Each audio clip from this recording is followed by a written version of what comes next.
Welcome to the WayTube.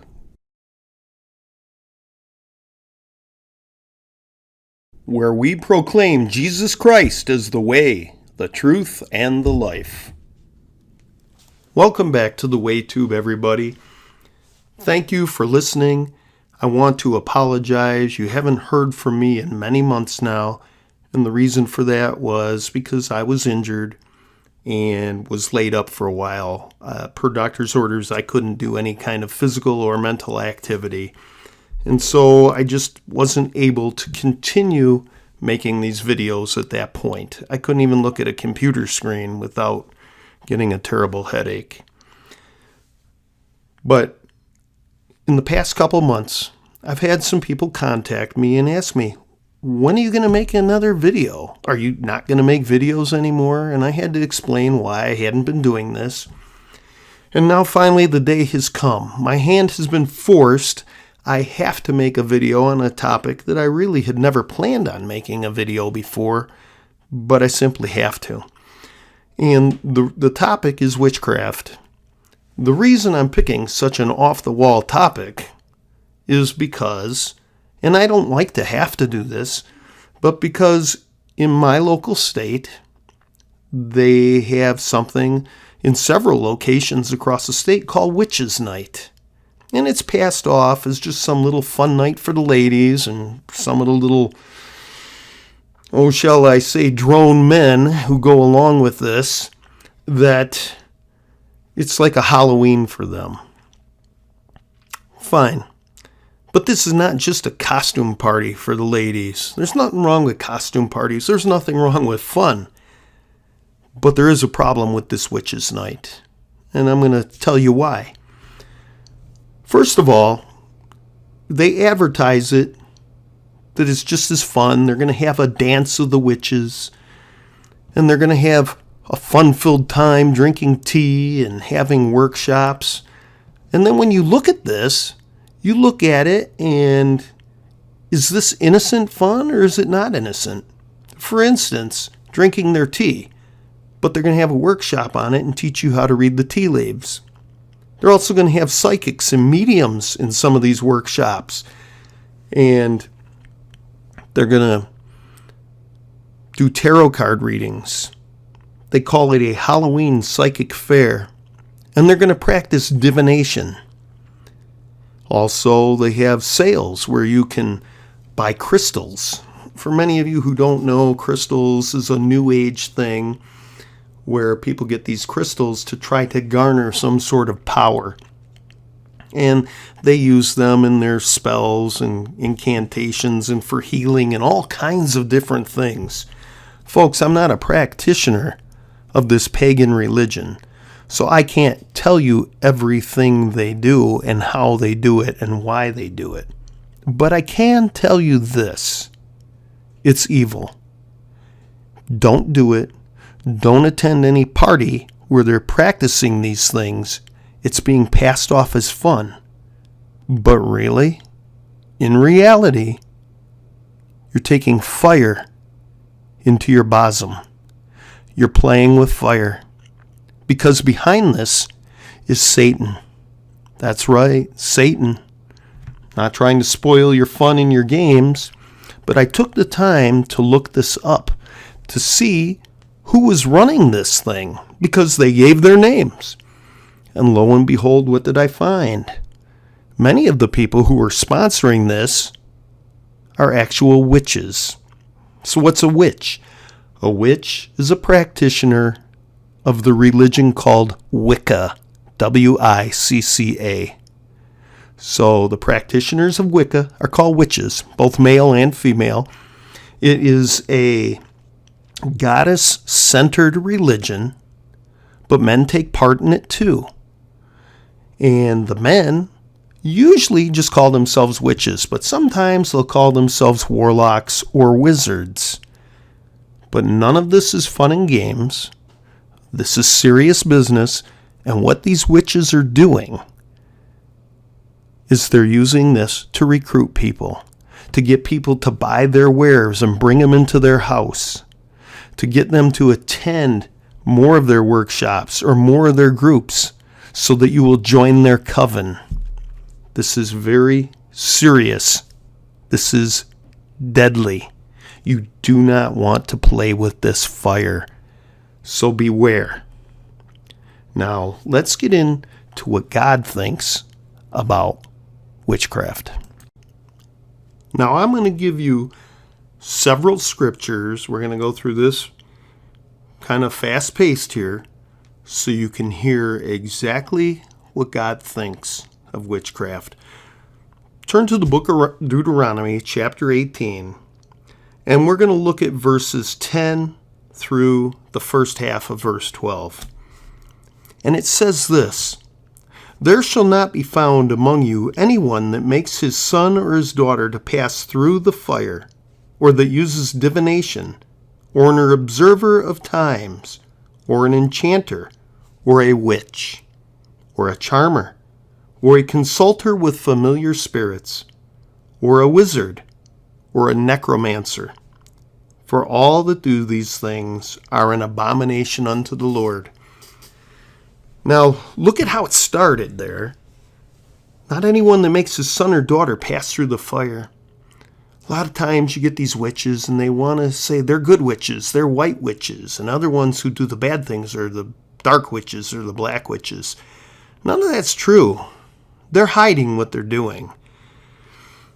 Witchcraft, you can look it up on the internet.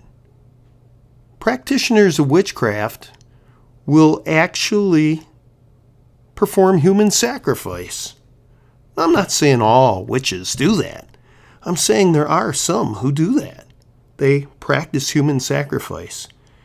And it's not all just innocent what they do. They know they're doing evil. I know a man who was hunting, and he was going through a particularly thick part of the woods, and he came across an area where a small altar was built using paver stones, and there was some holly on the altar as the offering, and on a tree nearby were carved these words: "Evil lives here." So, good for that young man. He took his knife and he scratched those evil words out, and he got rid of that altar. There was no way anybody could carry that stuff through the woods, but there was a nearby river, and he figured somebody paddled down the river and set that thing up. So these people are all around you. In fact, they claim themselves, they boast that they're everywhere. This is a serious thing. And they are lying to you, saying who they are and what they do. But let's continue with another scripture now. In the book of 2 Chronicles, chapter 33 and verse 6, we learn about an evil king of Israel named Manasseh. And Manasseh was turning to all these dark arts, and he brought ruin and destruction on his own nation. And this is what God had caused the writer of Chronicles to write to tell what was happening. And this is what he said: "He caused his children to pass through the fire in the valley of the son of Hinnom. Also he observed times, and used enchantments, and used witchcraft, and dealt with a familiar spirit, and with wizards. He wrought much evil in the sight of the Lord to provoke him to anger." Do you see that? Evil in the sight of the Lord. It's talking about witchcraft and wizardry. So serious does God take this subject of witchcraft. His face is against it. In Leviticus chapter 20, verse 6, we learn this: "The soul that turns after such as have familiar spirits, and after wizards to go a-whoring after them, I will even set my face against that soul, and will cut him off from among his people." Do you understand? If you do these things, it's not innocent fun. God's going to cut you off. Now you might be asking, well, what does all this have to do with anything? It's the Old Testament. Well, I'm going to encourage you right now. This is the problem with people in our country. They don't read their Bible. And even the Christians don't read their whole Bible. They don't read their Old Testament. I'm encouraging you to read the whole Bible, Old Testament and New Testament, because you cannot understand the New Testament without the Old Testament. But let's go to the New Testament, since this is what you want to do, and let's see if it condemns witchcraft. Because this is the time we live. We live in a New Testament age, a gospel age. Turn to the book of Galatians, chapter 5, verses 20 and 21. And let's see if this subject was dealt with in the New Testament. So in this book of Galatians, the Apostle Paul wrote to the church at Galatia, and he was talking to them about the works of the flesh. The works of the flesh are the evil things that we all do. Okay? And he was contrasting the works of the flesh versus the works of the Spirit. We're to walk by the Spirit, not by the flesh. So in this verse, he says, the works of the flesh are manifest, which are these. Going down to verse 20, he says, idolatry, witchcraft, hatred, variance, emulations, wrath, strife, seditions, heresies, and on he goes. And then later on he says, but the fruit of the Spirit is love, joy, peace, etc. So again, in the New Testament, the Apostle Paul had to deal with witchcraft in his day, and unfortunately, we're still dealing with those who practice these dark arts today. Now, earlier I made a statement, which was that if you practice these things, you're going to bring a curse upon yourself, the people around you, and indeed this nation. And we're already seeing these things happening. And this is New Testament stuff, whether you want to believe it or not. Turn to the book of Revelation, chapter 18, verse 23. In chapter 18, we're introduced to Mystery Babylon the Great. And Mystery Babylon the Great is represented as a evil harlot, an evil woman.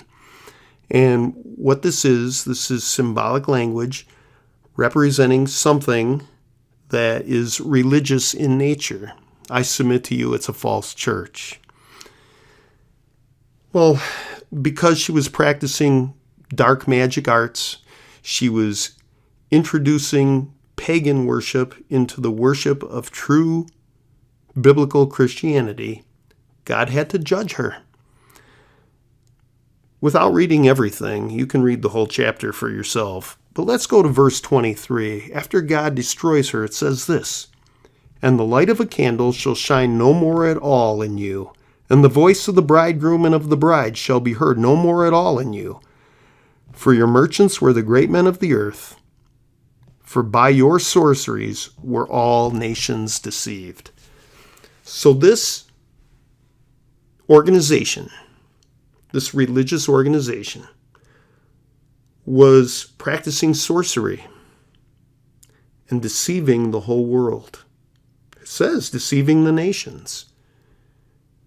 And what was the outcome? This is future tense, remember. This is not Old Testament.